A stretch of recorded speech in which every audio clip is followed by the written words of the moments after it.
Look around, the current Airbnb landscape has become more professionalized than ever before, and with over 1.7 million active listings in the US alone, you need to stand out from your competitors. In this video, I'm going to show you the top 10 amenities the guests are actually actively searching for on these platforms. For those of you who don't know, my name is Noah. I've hosted hundreds of stays in Austin, and I've compiled this list to help you with the top 10 amenities the guests are actually looking for.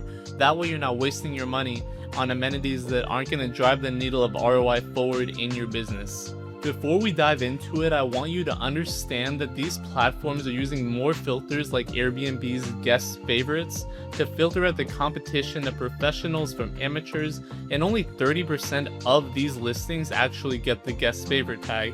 And if you look into the data closer, you can discover that only 10% of these are actually professionally operated by large organizations. This leaves a huge market opportunity for sophisticated investors who are willing to invest the time and money into seeing what amenities can they add to increase drivers to their Airbnb, becoming one of those guest favorite bookings that people are going to be booking way more frequently. So let's dive into the list, and make sure to stay tuned because number 7 is a 3x ROI multiplier. The first amenity is going to be a king bed because yes, in Airbnb, size does matter. Right now on Airbnb, having a king bed is the #1 selected filter by guests. That means people are looking for somewhere where they can spread out, they're not crammed in a tiny thing, and if you can squeeze it out of the space, I would highly recommend you take out some of the other amenities and put the king bed in. Even if you don't have the space for a king bed, you think, try to fit one in there. This will give you search results if they have one, and it will increase your click-through rate by 20% if people can see that you have this in your listing. Number 2 is going to be the Glam Station. This is going to appeal to the get ready with me generation and women in general. They're looking for somewhere where they have mirrors, good lighting, and the good space to apply their makeup. Learning Airbnb, and after all the guests I've had and looking at the numbers, they prefer mirrors. You have those mirrors, you know, they're like concave, you flip them, they're a different zoom on one side than the other, or some that have like a ring light around the mirror so you get a lot of light coming in. Also, black makeup towels, make sure not to get white ones, and it prevents them from using your white towels that you already have, the expensive, the nice ones you're going to invest in. If you get black ones that are special for that, they're much easier to wash, and they'll use them because they say makeup on them, and they'll appreciate that they're used for that. Number 3 is going to be the EV charging station. If you can provide a level 2 EV charger, this is going to appeal to those Rivian, Lucid, Tesla clients that in general are people with higher incomes. They're going to see this, that you have it, and it's going to be your destination filter.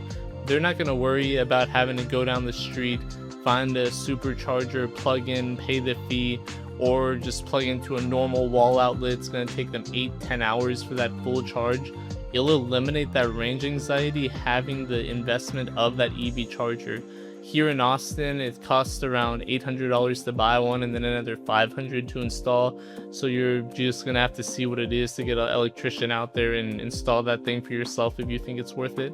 But having this level 2 charger actually eliminates 80% of your competition because most people don't have this in their listing. Number 4 is going to be the real fully stocked kitchen. And I'm not talking about one pan, one knife. I'm talking about a full set of knives, full set of pans, an air fryer, a blender, just everything that you think a family staying for a week, 2 weeks, they could prepare a meal with.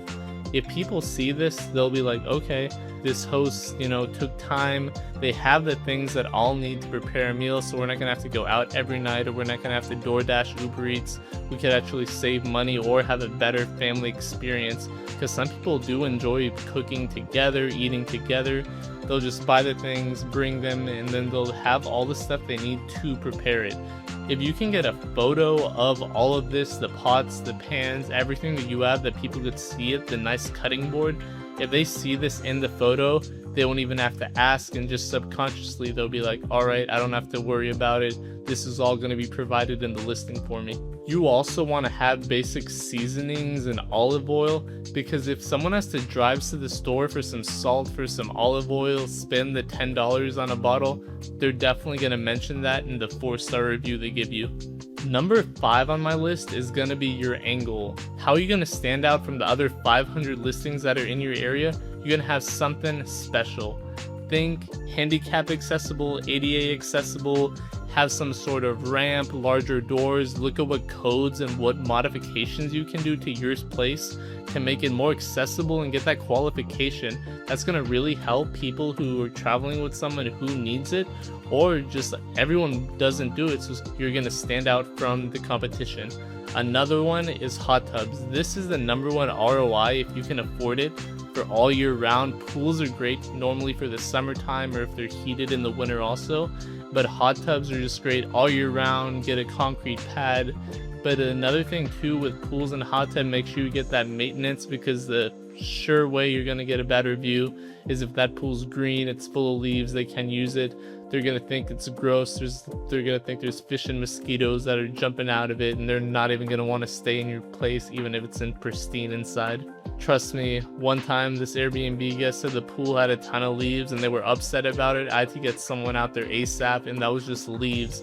That wasn't even that it was green. I couldn't even imagine what would happen if the algae bloomed, because that stuff happens quickly if you don't maintain those chlorine levels. If you have a pool, you know what I'm talking about. Number 6 is going to be the supply bin. You got to stop hoarding the toilet paper, the paper towels, the cleaning supplies like it's gold and you don't want to share it. Sure, some people are going to take it, but now people don't want to feel like they need to go buy their own things or that they're going to run out.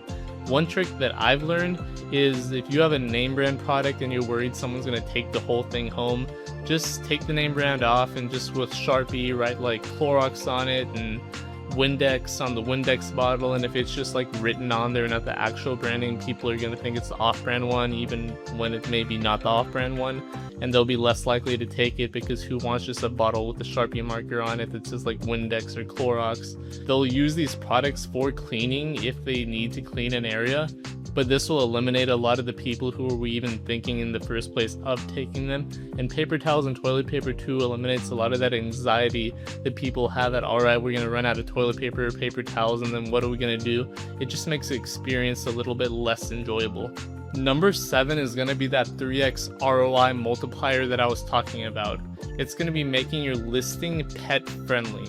A lot of listings, 50% of them actually, don't allow guests with pets to book their listing.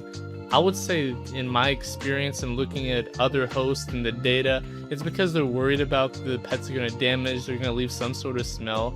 A way to eliminate this risk is just charge a higher pet fee, but you should go all into this. Let's say, one example I do, provide like a dog bed, a special area. You can ask what pet they're bringing, and if the owner sees that you cared about their pet, which they, if they're bringing it, traveling, paying the expense, they definitely care about it. If they see you care about it too, that's going to help you a long way to get that good review, so other people will book your listing and pay that increased pet fee. And sure, it might happen, but you also have insurance and you got to weigh the risk. However, this single thing is the biggest ROI multiplier on the list based on statistics and my experience. Number 8 is going to be quality over everything. It's going to be important to get those high quality, high thread count pillowcases, sheets, comforters, cushions, and towels. That way people, they feel that they're sleeping on something comfortable. They'll wake up, they'll be full of energy. They're not going to feel like you gave them the cheapest towels, cheapest comforter, cheapest pillowcase. They're going to feel like, all right, this was a good mattress. I don't feel the springs when I wake up. And that's going to help you with that 5-star review, because if you wake up and you didn't like the way you slept, it was a bad mattress, itchy cloths, towels were thin, you're probably not going to give that place a good rating, much less come back or recommend it to other people. Number 9 is going to be technology, specifically smart locks and high-speed Wi-Fi. If you're in remote areas, if your Airbnb is not somewhere where you could get a physical fiber cable out to, that's going to be the best option. I recommend Starlink. They great Wi-Fi in a lot of North America. They cover most of it. Get a good business plan, see what you need, because people want to stream, download, game, and be on 5 conference calls at the same time and have no lag. So if you can provide this experience, it's going to help families, it's going to be a good experience for them. Also, it's going to appeal to digital nomads. Let's say someone's traveling to somewhere with a beach, you got the Airbnb by the beach, but they still need to do their tech job. They're going to want the place that has the 5G Starlink Wi-Fi over the 2 or 3G regular cellular Wi-Fi that's provided. If you can provide this, it's just going to appeal to them and they're going to want to stay longer in your place. With smart locks, you could actually change the code. A lot of them, you can change the code from your phone, from the app that when you install it. And this eliminates the awkwardness of having to meet them, having to schedule the meetup, you having to be there at the check-in time. And no one wants to go down the street, meet the host at the gas station, get the key. I've never done that, but like, I've always had the smart locks that you just change the code, they feel safe, they get their unique code, and it's just you and them that know it, so that way you can change it and there's no need for any physical interaction. So it's a contactless check-in process, and over 90% of guests do prefer just the contactless check-in. They get to see the area by themselves, they can check in anytime they want, and there's no pressure to, alright, we gotta wait for them to show up to actually get them checked into the listing. Finally, number 10, 73% of travelers actually prefer an eco-conscious stay. This doesn't have to be fully solar, fully electric, anything like that. You could just have refillable jars, those glass jars, just refill them every time someone comes. Have some of sustainability. Let's say you have a solar panel somewhere, a battery, and it covers a portion of the area. You could say partially solar powered, which would be true. It doesn't have to be fully solar powered because that could get expensive very quick. Another huge one is going to be having a smart thermostat and a recycling system. And if you're not, appeal of saving the planet, being greener doesn't appeal to you very much, you could also look at it that it's going to be a huge cost savings in the long run, because these smart thermostats adjust the temperature, just decreasing your energy bill and your waste. At the end of the day, if you're throwing away the right stuff, the recycling and the trash, it's also going to save you financially there. Right now, guests for short-term rentals aren't looking for a bargain, they're looking for value. They're looking for a good stay that they're going to remember, they're not going to have to worry about. If you could provide even one of these 10 amenities that I listed that statistically and in my experience hosting hundreds of stays have been appreciated by the guests, it's going to turn your booking calendar from empty to fully booked, and you're going to be looking at the future to see, alright, what do I have to do with pricing strategy and getting my place optimized for the future months. If you found this helpful and want to see more content on short-term rentals, subscribe. I appreciate you watching the video, and let me know if you've already implemented one of these, what has been the results, or try to just get one. It doesn't have to be all of them. Just see if you can get one of these, dial down, increase your bookings using one of these amenities, because the numbers don't lie.